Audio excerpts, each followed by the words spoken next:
it's not that one person isn't right for the other, it's that they're not right for each other, right? So it's not, the burden's not on one person, and it's not anyone's fault.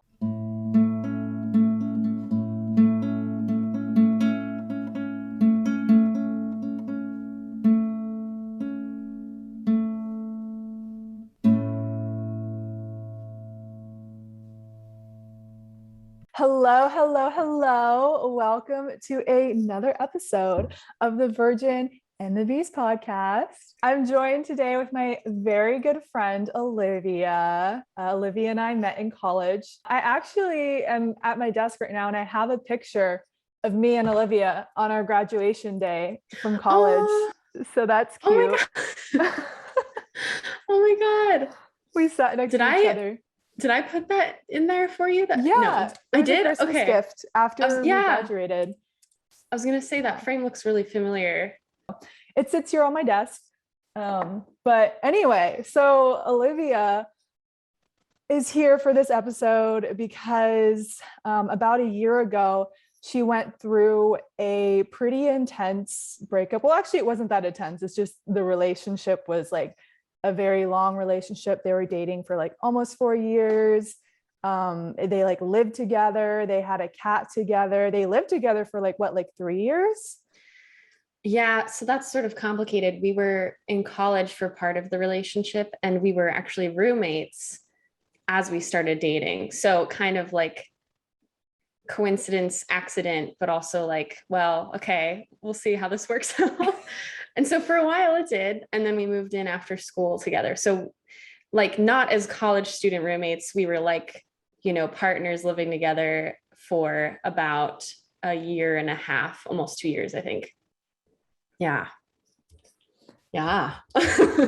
Yeah. So very like close relationship, and not that like, other breakups aren't valid and whatnot. And that's kind of one thing that we're going to discuss here is kind of like, I guess, the range of situations, like getting over someone, whether it's like a situation like this where they were like so entwined into your life for like a while, or if it's someone that you maybe never even dated, like kind of how those differ in a way. And so we're just going to kind of talk about getting over someone in all of its capacities. But one thing that I just wanted to say, just like a little disclaimer, is that obviously breakups are different for different people. Different people process it differently. I keep saying different, but that's a key word here. And this is just Olivia and I's kind of experiences, our experiences, and things that we found helpful, things that we've learned along the way. Yeah. Yeah. And, I was really looking forward to this because I think that when you're getting over somebody, it's kind of a roller coaster. And I think people can really resonate with sharing stories like that. And they're like, I remember feeling so angry or so sad. And then, sometimes there's even moments where you're like laughing and looking back like, oh, I wouldn't be where I was today without that experience. And sometimes it's something that can be celebrated, even though it doesn't always seem like it. And it's always a hard thing to go through. So I'm excited to talk about it. Yeah, that's a great point you said about how it's like a roller coaster, and reminds me of just with like any type of healing, like, talking about when people talk about therapy, or even like one of my friends is like trying to lose a lot of weight right now. And when you think about something that's like a process, it's, it's not linear. It's like, it can go everywhere, but as long as you're going towards the direction that you want to go, but it's not a straight line usually. And so I think that's really important to keep in mind, because sometimes when you're trying to get over someone, you might one day be feeling on top of the world and like, wow, I'm so over them, everything's great. And then, the next day or a couple of days later, you're like, oh, fuck, I miss them. And you're just like in like a different position. And it's okay to like zigzag around a bit. And that's like totally normal. And like, I don't want to say healthy part of the process, but definitely a normal part of the process. And so Thank you for kind of bringing that up. Yeah. Yeah. I'll just briefly, while I'm at it, introduce myself. I'm Olivia, she, her. I'm a young professional 25, living in the Central Coast. Good friend of Zarena's from college and big fan of the Virgin and the Bees podcast. So happy to be here and chat with you because I always love doing that. Yeah, thank you. And this is actually kind of a full circle moment because before I even started this podcast, before the pandemic even, I was visiting Olivia and we filmed a YouTube video talking about our experiences being biracial. And we kind of filmed it in a podcast format, but I hadn't gotten into podcasting yet. So it was some kind of like weird hybrid of like YouTube and like talking pre-pandemic. So it wasn't on Zoom. And so that was my first kind of like podcast-ish experience. And now I get to have her on here on like the official podcast. So that's like really exciting for me. I'm excited too. Yeah. I remember being so happy when you set out on these creative projects and really just pursued it full-heartedly and went, foot on the gas. And I was very, very proud of you. And I'm still so excited and have loved seeing how things have come along. And I think I speak for many people that the stories you share and the conversations you bring to our ears are so relatable and heartfelt and educational. And then you're just a treasure. So thank you. Oh my gosh, thank you. That's so sweet. Oh my God. Okay, moving on from the love fest. Thank you so much, though. I really appreciate it. But we should probably, I'm like, we should probably go on to the content. Thank you, though. I really appreciate that. But I guess kind of moving forward, maybe you could tell us a little bit about I know you've had a couple experiences, not just the breakup with the ex, but some other kind of experiences that you've had in the past year and even before this past year. But because it's been a year since you guys broke up. I don't know if I said that earlier, but it's been a year and it's been a crazy year and also like a really like I'm really proud of you, like the way that you've handled things. And that's kind of why I also wanted to like bring you on to talk about kind of your process and what that was like. So why don't you tell us more about that? Like how you kind of went about, just walk us through like kind of like the day it happened and then kind of like the months that followed, I guess. Yeah, it was a whirlwind. So my ex and I had been living together for almost 2 years, and we'd lived through about 8 months of the pandemic together. And one fall day, it was like a Sunday. I'm pretty outdoorsy and he's pretty introverted. So I was like, as usual, kind of trying to take him out to go do something fun with me. And we ended up playing basketball in a nearby neighborhood and came home, and he just sort of was off all day. And I didn't know what was exactly on his mind. The only thing I could think of was that I'd been all weekend kind of asking him, Thanksgiving's coming up. We've been invited to, both of our parents have invited us. Who are we gonna, we need to have that conversation. Like, what's our plan, basically, which, no pressure, right? Battle of the families.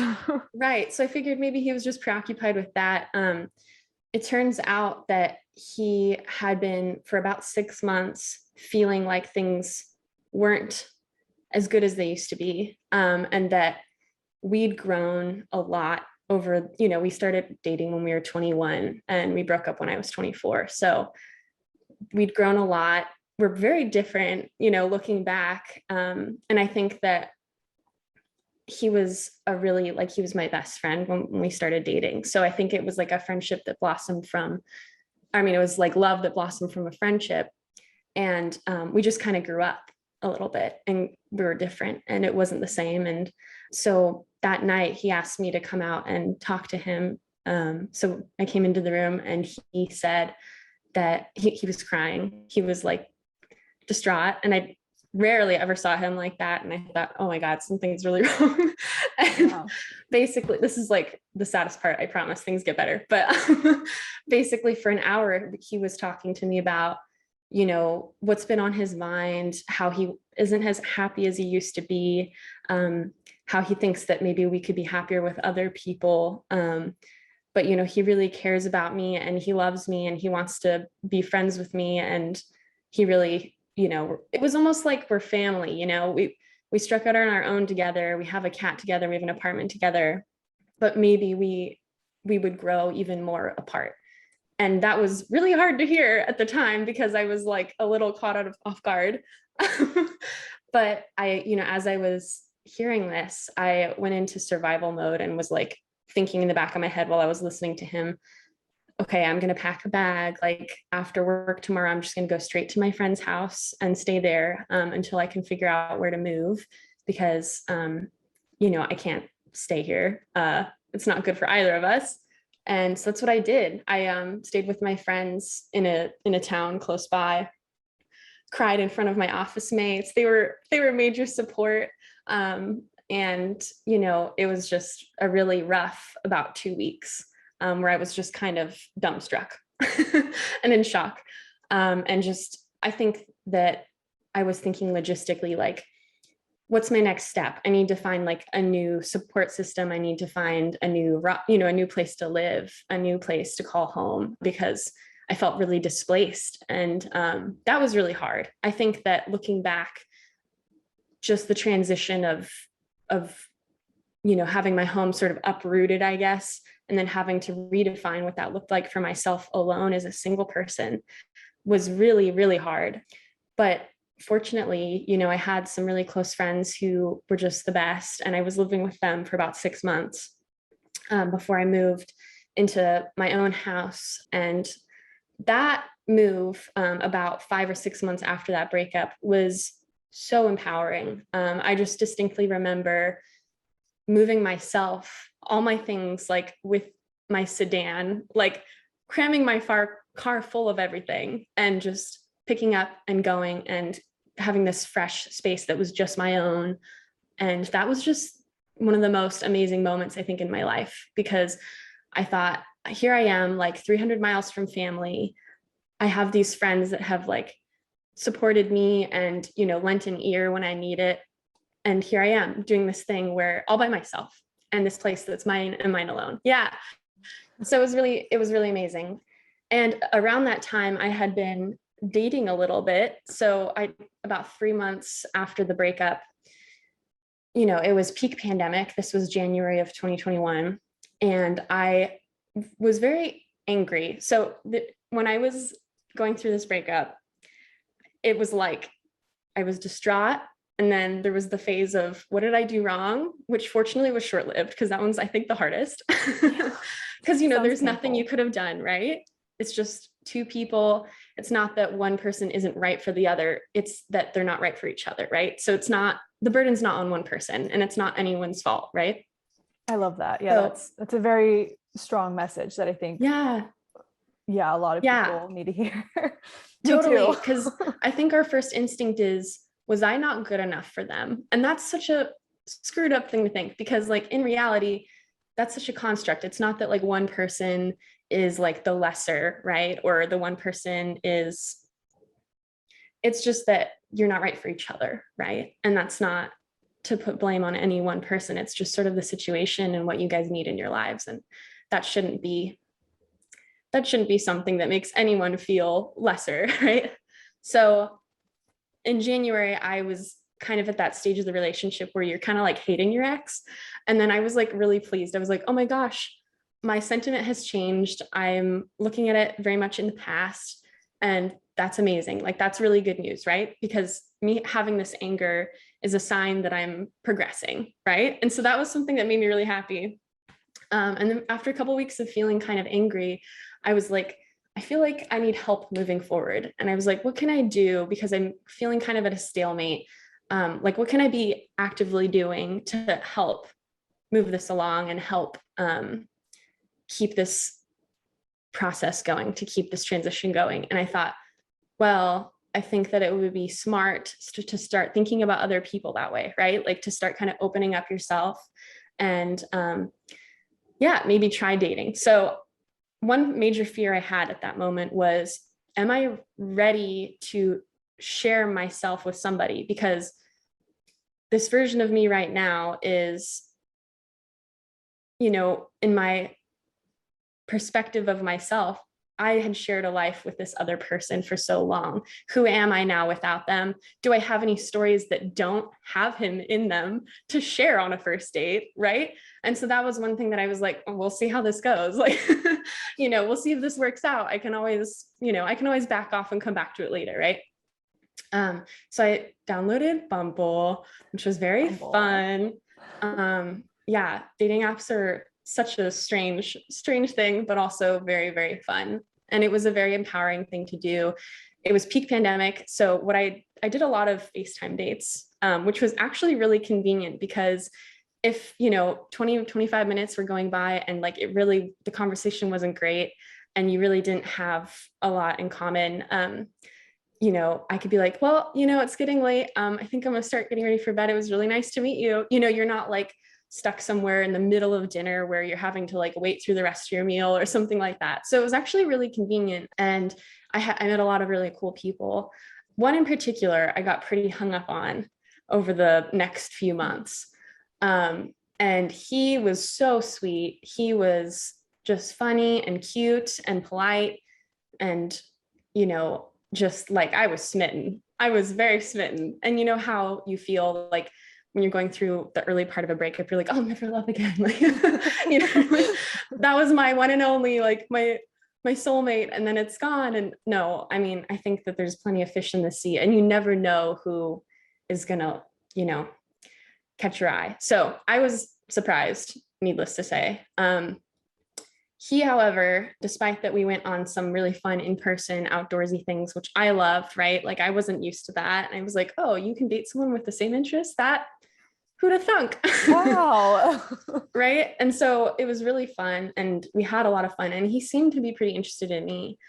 Unfortunately, as the months went on, he kind of started to like withdraw somewhat and he had some health issues. And so of course, whenever there's like a void in communication, you can't help but like fill that gap with like what ifs or doubts and these like little, just toxic things that really, really are just so preoccupying and really unfair.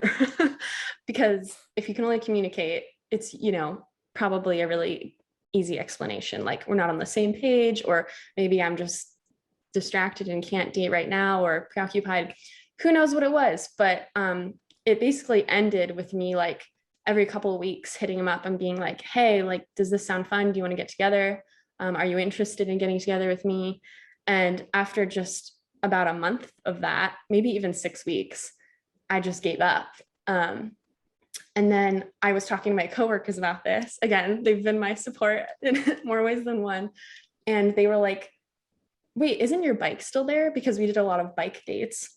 And I was like, yeah, actually, you're right. I should probably get that. And they were like, yeah, go get your bike, girl. Like, get your bike and then close that door. I'm like, yeah, you're right. And so I tell him, I texted him, I say, hey, I need to come get my bike. And he responded and was like, oh yeah, come by, blah, blah, blah. And so I saw him and he was really sweet and, just normal, like sweet self, like as if nothing had happened. And it was really confusing. So having gotten that signal, I texted him later that day at like midnight and like poured my heart out again, right? Trying to fill that void with some kind of communication and say like, here, this is where I'm at. I think you're great. I sense that you are on the same page, but I don't know. Maybe you could hit me up when you're feeling up to it. And like, just, yeah, basically the ball's in your court is what that was. Never heard back. And that was ouch 6 months ago, I think. Yeah, so that was rough. And then I got pretty angry. I was like, you know what? Like I spent all this energy fretting. And what was so funny about that, like compared to the other breakup just maybe 6 months before, was that, it was so much easier to like have a plan to move on from my ex that I'd spent almost 4 years with, because it was like, here's the logical steps. But with that guy from Bumble, because of that void, it was so hard to know what to do, to know what they were thinking, to know how to move forward, just so much doubt and confusion. And honestly, I think that in terms of just a relationship specifically, not the like being transplanted from my home and having to reground myself and find a support system. That aside, I think the Bumble guy was in a way harder to get over. It took longer. He really had me preoccupied because we didn't have like a clear conversation, a clear breakup, clear closure. There was none of that. So it's funny to have had such two interesting breakups so close together and then have them be so starkly different, and have the Bumble guy have been even harder somehow in some ways. So that's just sort of the long-winded version of, why I think you and I wanted to chit chat about this, was all the myriad of ways that you can get over somebody and what that looks like. And yeah, with the Bumble guy, I basically just had to accept that I didn't have an answer and that I had to be okay with that and that I may never have one. And that's what I ended up doing. I just had to accept that I would never know really what happened exactly. Yeah. Yeah. And when we're talking about this, we're kind of saying how like there's a situation like your situation with your ex where you were displaced from your home and so much of your life was like intertwined with him, versus this Bumble guy. Like it's almost like they're neither one is, I mean, you said that the Bumble guy was in some ways like harder to get over, but like both are painful. And I think Yeah. when looking at breakups or getting over someone, something that some people may tend to do, and I tend to do, is like try to invalidate your pain by comparing it to others. I'm like, oh, like why, like I shouldn't be hung up on this guy. Like my pain isn't valid. I wouldn't exactly say my pain isn't valid, but I'd be like, why are you hung up with this guy if you never dated him? Like I'd be really hard on myself and I wouldn't let myself grieve or feel pain because I didn't think that I was like, my situation was worthy of feeling pain, whatever that even means. It's not like a scale, right? Like, it's not like, oh, I reached mile 5, therefore I'm allowed to, be upset about this. No, like, and, something I kind of forget that I have to tell myself about the Bumble guy was that we were dating during the pandemic and we weren't in a bubble together, right? Like we never had that conversation to merge bubbles. So we never kissed. Like, so compare that to like somebody I spent 4 years, almost 4 years cohabitating with. And it's like just wild to me that you can have such, intense transitions from things that you never thought were, like you said, maybe even at that scale or at that caliber. But everything's just, based on the situation and where you are, where they are, and what the situation is between you two. Even if you can even have a pulse on that. And with this Bumble guy, I really didn't. So it's just hard. Everything's very different, as you were saying earlier. Yeah, exactly. And it's kind of like, it doesn't invalidate the pain, like, both are painful, but they are, as you said, different, and it's different situations and contexts. But like with getting over a major breakup with someone who your life was very closely connected to, that comes with a whole different host of problems, not problems, but things to get over, with like finding yourself in your new life without that person. Like that's a whole step in itself. Whereas, as you said, getting over this Bumble guy or someone that you maybe had a situationship with, or like something that wasn't very clear communication, it can be weird in a sense of like you didn't have, as you said, there's a lot of confusion, so you don't have like a proper like pathway of what to know. But also it's like with situationships or things where I think like the potential isn't fully realized, right? It's almost like the death of a relationship that couldn't even happen. Like it cuts short before it even gets its chance to like see what it can blossom into, which is like a different problem. Whereas with the a clean cut, not a clean cut, but with an ex where you don't break up because of circumstantial reasons, it's because you realize you're not right for each other. It's like, okay, this is painful, but we know that we're not right for each other. So it kind of played out as much as it can. And in this case, for him, it almost seemed like it played out a little too long, if it had been on his mind for a long time. Yeah. Versus something that didn't play out enough in your mind of what should have been enough. So it's very different situations. Yeah, absolutely. Yeah. So it actually, when you were talking about the when you had messaged him, it kind of reminded me of earlier this year. And this kind of also plays back into like what I said about not validating pain, and not, I think a very important part of a breakup, which I think you did very early on, which was great, or not a breakup, but like moving on from someone, is processing and letting yourself feel all that you have to feel, and getting it out so you can move forward. And not just having those waves of emotions, but also spending some time to think about it.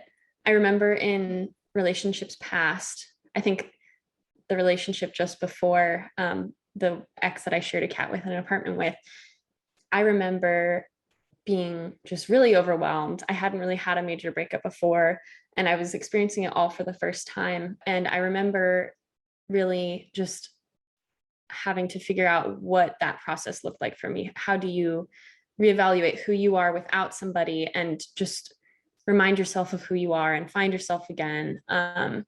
And I think that that's a really, really important thing for people to be able to do, because you can't always control what happens with your relationships. Or maybe you lose a job and you have to move somewhere. Like, it's not always about your relationship. It's also about like your stability in your life, and how that life event has affected that, and how you perceive yourself. So I think that for people who haven't gone through that before, it's like, oh my God, what am I going to do?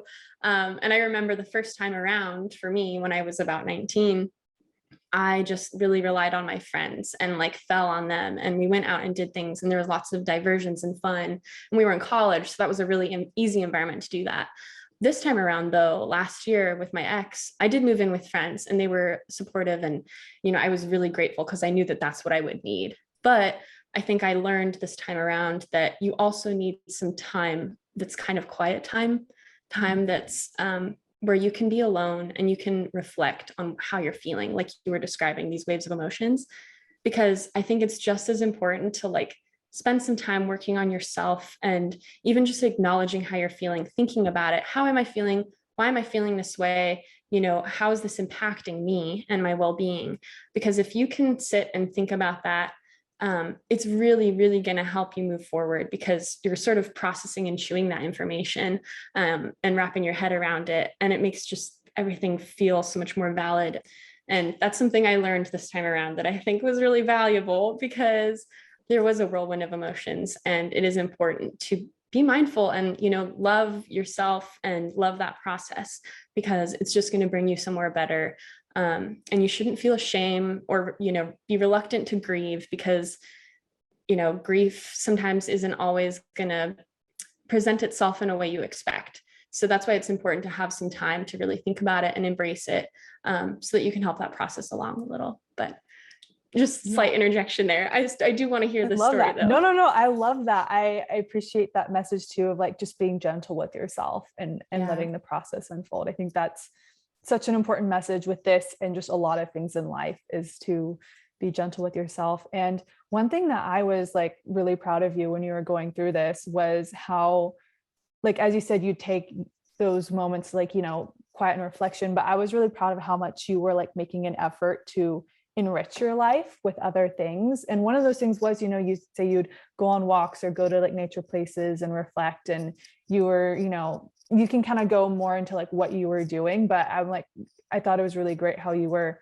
taking time to process and emotionally like feel your feelings, but also enrich your life with other things. So yeah, exactly. I think when you're single or newly single, you suddenly have all this mental and emotional capacity that was kind of filled by a partner before, right? Because I mentioned earlier, my ex and I had pretty different interests. So it was always kind of this tug and pull of me participating in his interests, and then him often reluctantly kind of like coming out and participating with my hobbies. So once you weren't like doing a delicate balance like that, you suddenly had all this freedom. And, I think this time around, when I became newly single, I really enjoyed that process of, okay, this is a crappy thing to have happened, but how do I turn this into an opportunity to, like you said, enrich my life? And what I ended up doing was not only getting a lot better at like self-reflection and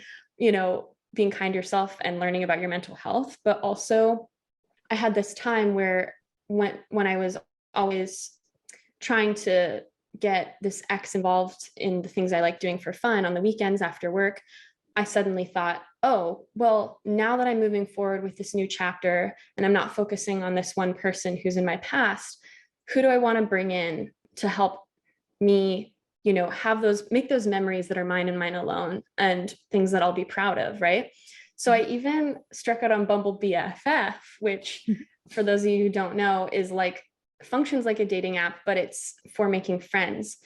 I actually went on like Bumble BFF dates with some girls in my area and ended up meeting two girls that just really have stuck with me. And they've seen me through my move. They've seen me through, this like situationship ending with this other guy. And, they've seen me through so much, and they're a part of my lives and a part of my routine now. And if I hadn't gone through this breakup, I would have never sought them out. I would have, been spending my time probably with my ex. So I've been really enjoying this sort of new chapter and this current stage and my current routine, because I think it's a lot more well suited for me. And I'm in touch with my ex because, like I said, we're really good friends. And after some space, we catch up every once in a while and see how we're doing. And I visit the cat because he's like my son. And so, that's something he's articulated to me that, Olivia, you do seem a lot happier.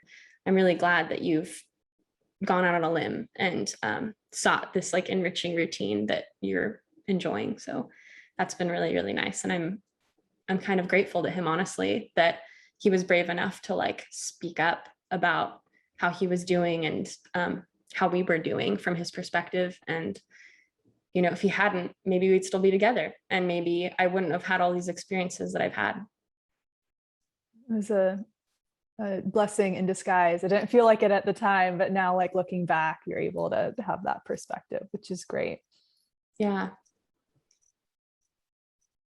Yeah. But I want to hear your story.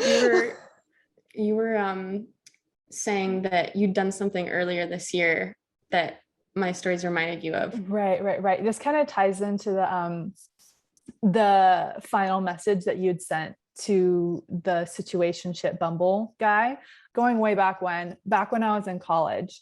There was this guy that I met, and we had like a lot of chemistry in like different ways, and we're like friends, but like, I don't know, it was just one of those situations where we were also studying abroad. So we didn't live in the same countries. We were just there for like a temporary amount of time, and he was emotionally unavailable. And I was like, I'm going to be abroad. And I also just before that kind of realized, or not realized, but like fully accepted and like come to the conclusion that I was like bi-curious or bisexual. So I was like, I'm going to go abroad and have sex with guys and girls, and it's going to be great. So I wasn't in the mindset of like going into a relationship type thing. He certainly wasn't. And we just kind of connected. And I was also like really bad at communicating my feelings in that type of way at that point. So it was like a very like chemistry charged like situation that like didn't have ample communication, ended with like no closure. The day that we're both leaving, because we were like, the semester was over, we were traveling first, but we were going to different countries. I was going to Fiji, he was going to like a different country. And anyway, details don't matter, but what matters is that I had to get up at like 5 a.m. the next day to go to Fiji. And I like went to bed that night trying to wrap my head around the fact that like I was probably never going to see him again. I did end up, because we're friends, and we did end up like being in each other's countries and visiting and stuff. But I didn't know that at the time. I'm like, oh my God, I'm never going to see him again. I'm never going to say bye. And I'm someone who's like very like, I take my goodbyes very seriously. Like I like to say my goodbyes to people. Anyway, I'm just like kind of cheesy like that. But anyway, so the next day I was going to Fiji with these people. I was staying in a hostel. So I was going to be like surrounded by people for like a couple days. I woke up the next day and I'd send him a message being like, oh, like, are you back yet? If not, like, that's fine, but let me know because I'm gonna go to sleep, blah, blah, blah, whatever. And he didn't respond, and he like never responded. And so in the morning when I woke up, I saw that he didn't respond. Like I was expecting him to say something like, oh, like, I'm sorry, I was out late, but have a safe flight or something like that, But when he didn't, I just kind of like jumped to conclusions and took that as he Yeah, didn't give a shit about me. And I just like right. felt so like sick and nauseated. And then I Yeah. jumped on a plane and like was in a hostel. So I was just like, I'm not going to process this. I never even dated him. It's not a big deal. Yeah, you were Shove it pushing down. it down. Yeah. Or, Yeah. And not recognizing that it is something that, you do have to like grieve and you do have to get over them, and that's okay. Like, yeah, I totally see how frustrating that might have been. yeah. Yeah. So that's kind of what happened there. And I didn't let myself properly whatever I needed to do, right? I was like, okay, I'm going to Fiji. Don't let this boy ruin a trip to Fiji. Like, but yeah, anyway, so that's the history of that. And after that, there were other situationships and other things, and I thought I'd gotten over him. But then when quarantine happened, everything that I shoved down just kind of came bubbling back. And that's the problem with shoving emotions down. And so I just kind of realized that I hadn't fully dealt with it. I did like a year later do some journaling. And I think going back to what you're saying about reflecting on where you're at and how it's affecting you, I did do some journaling for a journaling class, and that I did find that to be pretty helpful. And I think journaling or any type of creative outlet can be really great for those type of things if just sitting around and thinking doesn't come naturally to you. I guess that is sitting around and thinking, but it's kind of like a channeled energy version of it. But anyway, so, enter quarantine times, and I realized that I had unresolved feelings for him. And I just really felt like I needed to say my piece and just say like how I felt in order to move on. And so I decided to like send him a message letting him know how I felt, even though like previous me would have been terrified to do that.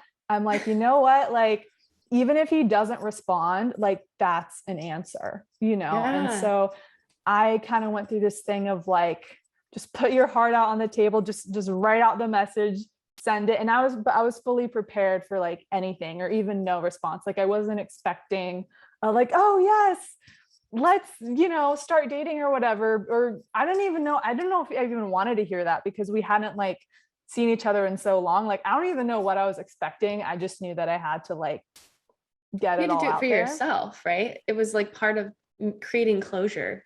Yeah, exactly. It's that getting that closure for yourself and creating your own closure. And so I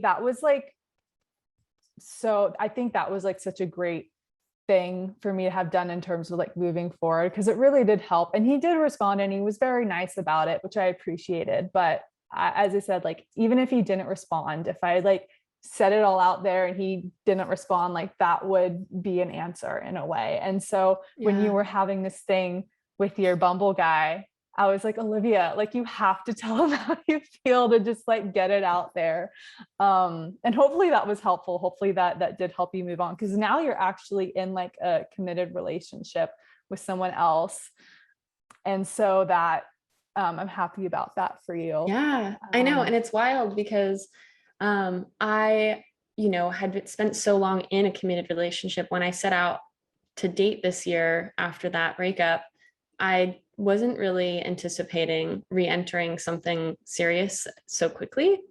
And so at the time when I was first meeting my boyfriend, current boyfriend, and the other Bumble guy, there was like, I think 2 or 3 people at that time that I was kind of seeing here and there. And I didn't really know what I was doing. I knew I wanted to choose somebody because it was getting confusing. It was like, you need to, you know, um, you didn't want to waste their time too, right? Like you didn't want to like, so I just had to pick. But so, it was just interesting to be so hung up on that one guy while I was just meeting my current boyfriend and like didn't yet have any expectations for that. Little did I know he was like really like looking for a girlfriend and had a very different agenda than I did. And fortunately, he was patient enough and I liked him enough that I was willing to like move forward with something more serious with him.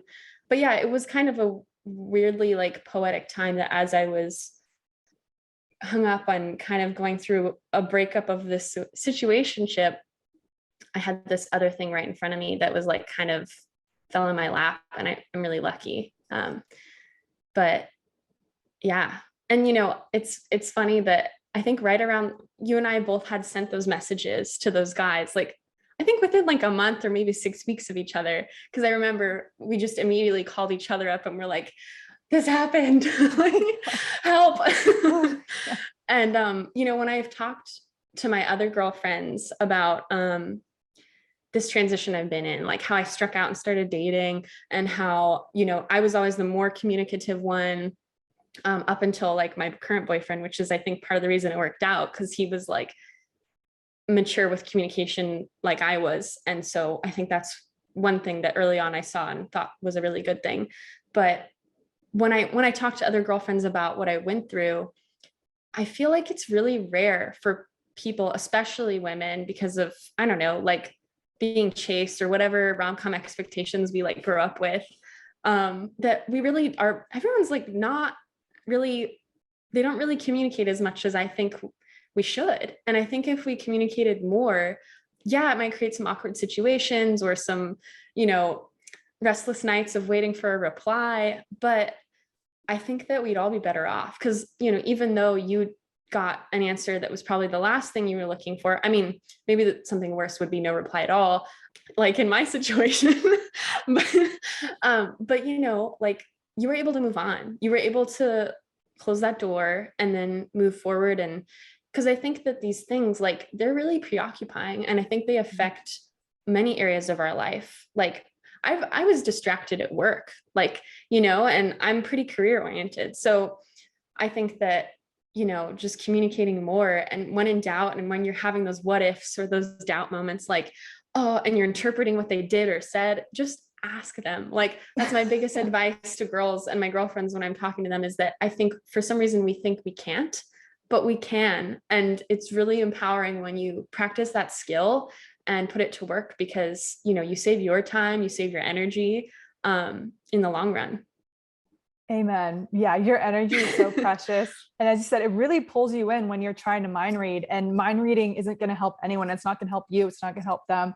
So if you're listening to this and you have a situationship or someone that you're hung up on and you guys haven't communicated as much as you need to, take this as your sign to send them a message and lay it all out there. Don't have any expectations, but just communicate. And even though it may be painful in the short term, it is going to benefit you in the long term. We promise. Yeah.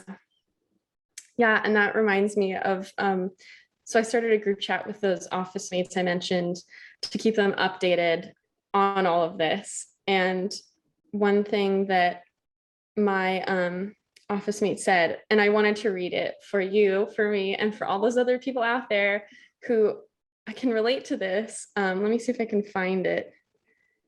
So I found what I sent to them. It was a meme that says, people always say there's plenty of fish in the sea. Yeah, but I've got my eye fixated on that specific emotionally distant salmon who has commitment issues. I think I may actually have even sent that to you. I'm like, that sounds very familiar. Yeah, it's a good one. It's a really good one. It's really good. But so I sent that to my office mates, and they thought that was funny. And then one of them replied and said, he could have been lovingly and respectfully crafted into a beautiful piece of sushi.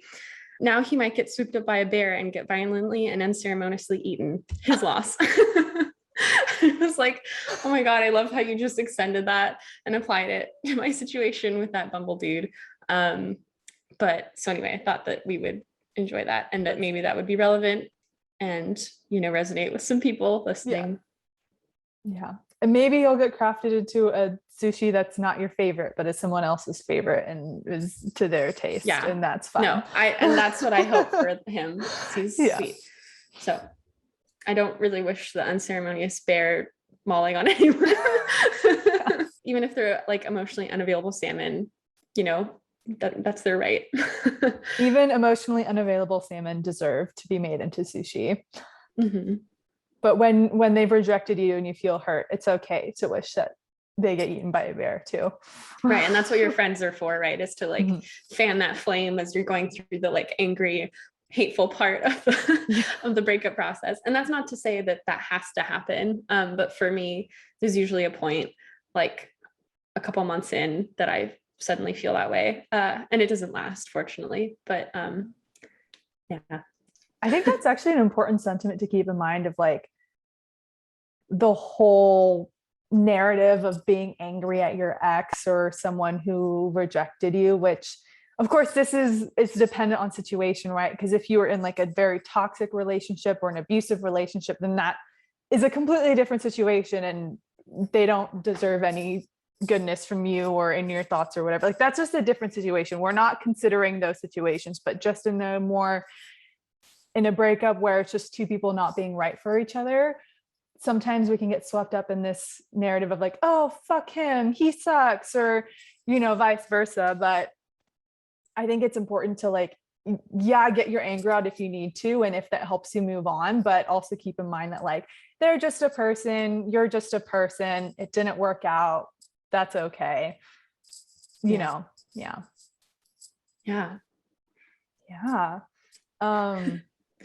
I have a list of things that I wanted to cover, so I'll just touch on those really quick.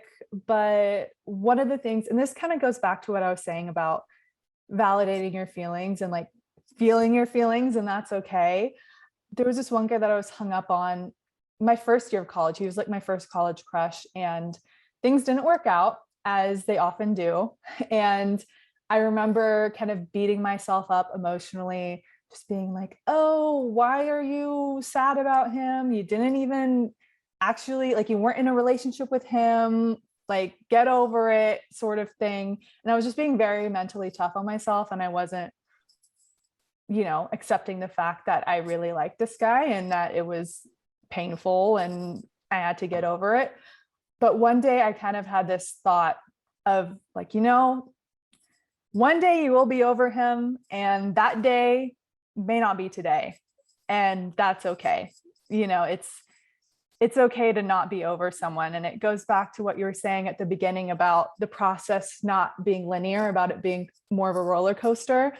I just wanted to pass that thought on to anyone listening who maybe doesn't feel like they're fully over someone, or is maybe going through that roller coaster and they're on a down day. Today may not be the day that you're over them, but it'll come eventually. It usually creeps up on you. It's not usually an overnight thing.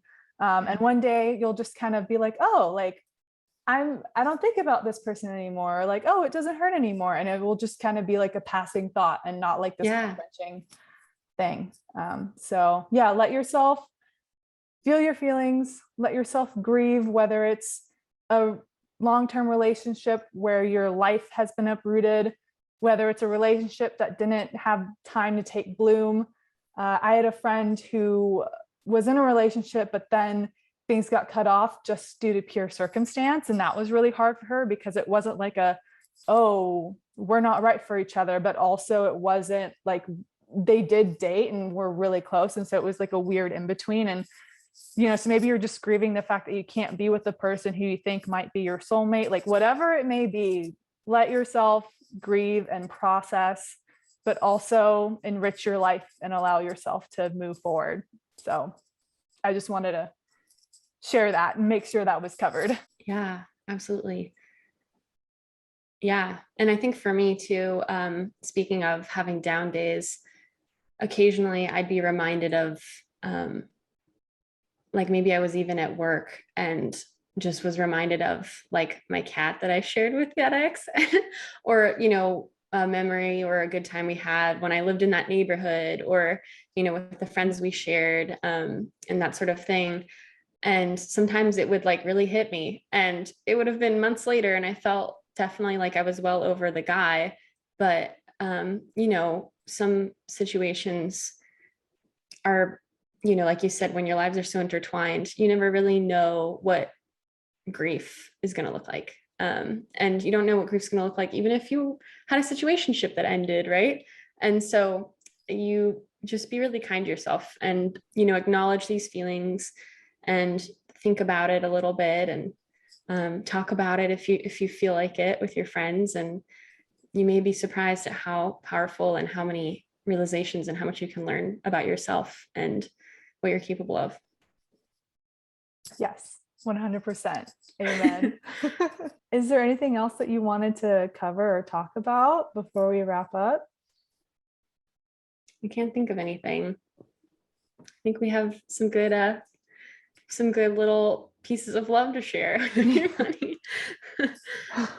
Speaking of love to share, Olivia and I have put our love for you into a playlist that we've made for anyone who's trying to get over someone. I'll have it linked in the description. It's called Getting Over Someone. But yeah, I'll have that linked, and it's also intentionally ordered. So it's kind of like supposed to be from like the beginning of a breakup and as you go through the stages kind of. So yeah, I have a problem with making playlists. I have like, not all of them are public, but I have like over 70 playlists now that I've made, most of them in quarantine. And so I have like a bad habit of making playlists. And so I was like, I want to make a playlist for this. And I know when you were getting over your breakup, you were kind of sending me songs that you were listening to and how they were helping. And so I thought it'd be a cool idea for us to craft a playlist together. We both also love music. So yeah, so we hope that you enjoy this playlist that we've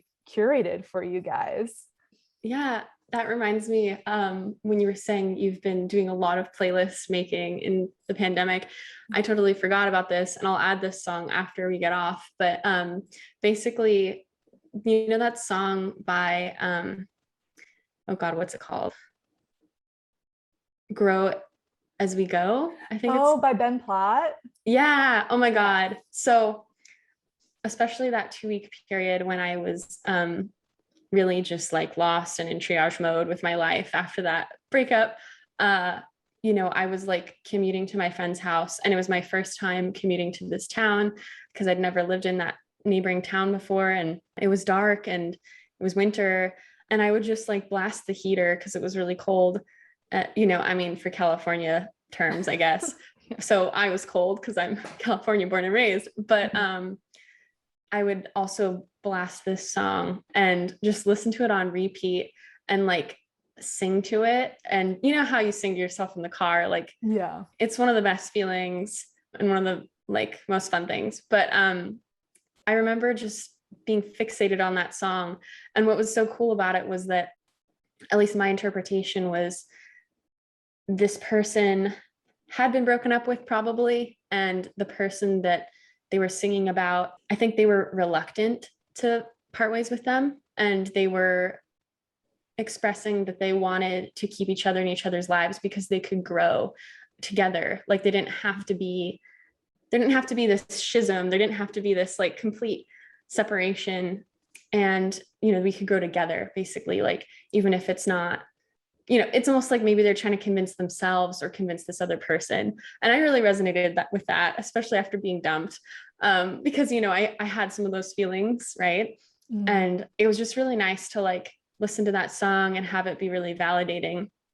And now when I listen back on it, I feel so differently about it too. Like, it's just an interesting thing how music's like this little message in this little point in time that's sort of become eternal. And when you can listen back to it and feel completely differently and look back on your life and how you felt in that chapter and be in such a different place and a happier place, a better place, it's really cool. So, you know, I had fun listening to this Spotify playlist because there's a lot of like really sad songs in there, especially in like the first half, that you're like, oh yes, I know, I've been there. I've been like singing to this song in my car. And it's fun to listen back and have memories and have like success stories of you having gotten over somebody and be feeling really good where you are now. So it's been fun to listen to those songs, and it makes you feel empowered. You know, it's like, I did that. I got through that. Hell yeah. And we're good now. Yeah, we're ready for the next go around. Maybe not. Maybe a go around where you're better and wiser, and hopefully you won't have to go around again. But if you do, you'll be better prepared. As you said, that first time you had gone through a bad breakup when you were 19 versus now, like you were better prepared this time around because you had. Yeah. And I don't know, what we were just saying also reminded me of when I was talking to you after you'd sent a message to the person that you had a situationship with abroad. I remember this like phrase that you and I kept just telling each other around that time was that we shot our shot. And that's really all you can do, because if you put yourself out there and you communicate how you feel, there's really nothing else you can do. And you've done all you can. And that way you can look back and have no regrets. And it may seem scary at the time to communicate how you feel, but I think that it's just such a useful tool that we have that we don't utilize enough, maybe. Yeah. And that's the thing I think of why it makes it so much easier to move on at that point. Because as you said, with that Bumble guy situationship, it was like so confusing and you didn't know what steps to take. But once you put it all out there and communicated your feelings, there are no more steps to take, at least from your end. And so at that point, it becomes clear based off of their responses. And then with that clarity, you can kind of move forward, which I think is like part of the power or magic behind communicating how you feel about someone. Yeah. Yeah. Yeah. So there's two songs on the playlist that, in addition to Grow As We Go by Ben Platt, I wanted to mention that the first being Manhattan by Sarah Bareilles. And I've been a big Sarah Bareilles fan for all of my life, but she's amazing. Yeah, I love her. And I think she went to UCLA. So I'm like, UC system. And she also majored in communications, I believe. So I don't know. I feel like if you and I met her in real life, we would like get along for some reason. I hope so. I would want to be friends with her.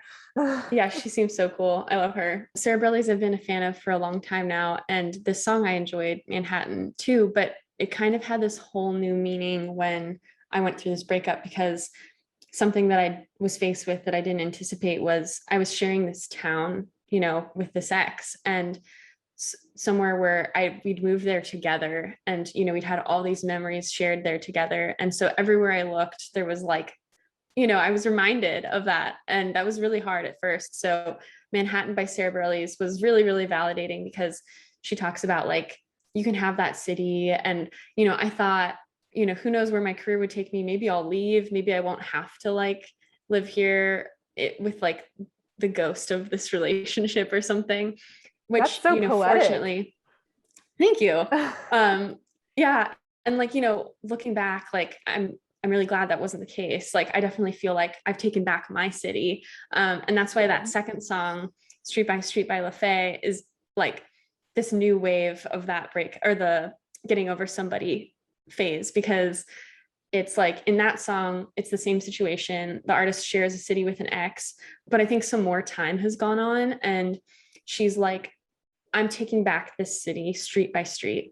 So, it's a process. I'm making new memories that don't involve you. And yeah, like I'm reminded of you every once in a while. I think she like mentions a coffee shop or something, but she's at the point where it's like she feels empowered, like she's going through this transition and she's winning, like she's winning, even if it's kind of a process with herself, and she's really not involved or doesn't communicate with her ex.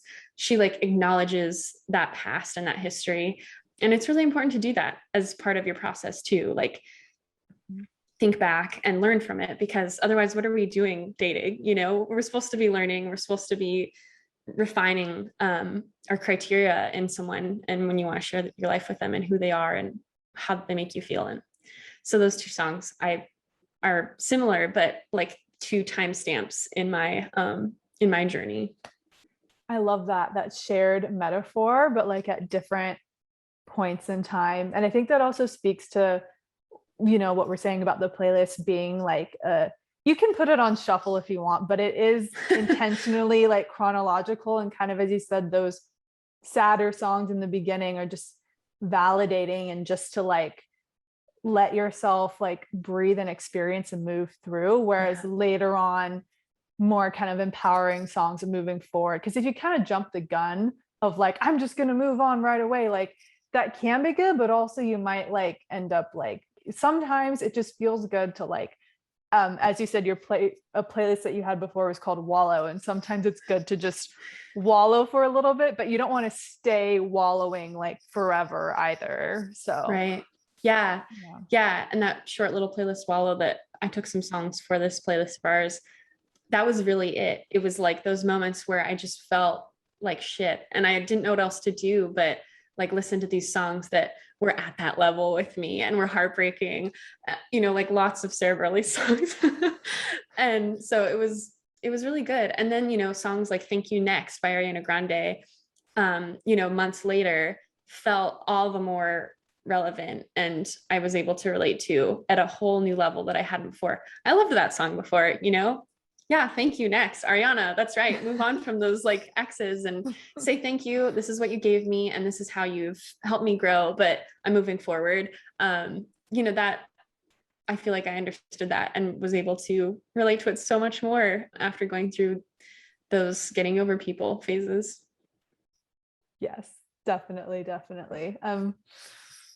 Yeah, I don't really know what else to say, but yes. Yeah, I'm good. Good. But yeah, that playlist, great songs, different levels of, not levels, but different stages of emotions. And that will be available and linked in the description. Heck yeah, man.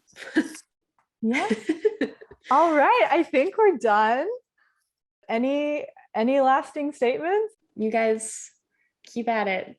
Communicate. Yes. Yay. Be kind to yourself, be patient. Grief presents itself in like any number of ways, and it's good to acknowledge that and be mindful so you can move through it. Yes, definitely. Yeah, thank you so much for coming on, Olivia. Thank you for having me. Of course. And thank you to everyone who listened or watched this. We are on Instagram at the Virgin and the Bees podcast, so you can find us there. We post fun things. And I hope this episode was helpful. And if you enjoyed it, maybe share it with a friend, a coworker who's maybe going through a breakup or something, or someone who might really enjoy or benefit from this, and send it their way. And yeah, keep on buzzing. Yes. Buzz. Thanks, Zareena. I love that. I'm just going to start that again because audio people won't understand that. Okay. Take 3. I know I haven't even touched Hometown Guy, but I feel like there's too many people at this point. Don't give up. I don't know what this was. Yeah. So I think your hair is rubbing on the mic on your thing. I only noticed it while you were talking just then. Yeah. So hopefully it's not too bad, but just FYI. I didn't. Oh wait, maybe it's your shirt. Cause I heard it again just now. Maybe it's just the way I was sitting. Hopefully it's not in the whole thing. Normally this wouldn't be an issue because I would have my podcasting mic. Right. But I don't. I think it was your shirt, not your hair. Yeah. Okay. Well, I'll move forward. I'll just say what I said again. I'll just do that part over. Okay. When I saw the yellow shirt, it kind of reminded me of your color scheme for Virgin and the Bees. And I was like, oh, that's so cute. And also when I first read the Always Exploring, just like knowing what I know about you, I was like, sexuality. And then I was like, it's outdoorsy too. Now that I like actually looked at the tree part. All I saw was like the pink on the like pastel yellow. And I thought like, I don't know, maybe it was like a nod to like, queer sexuality and like, I don't know. Anyway, this is just my comfy shirt. I didn't make any of those connections, but I totally see it. And that's so cool. But now that I realize there's a forest, I'm like, oh yeah, it's like a camping, like a, explorer outdoorsy thing. But when I first read it, I was like, oh, Virgin of the Bees colors, always exploring. I think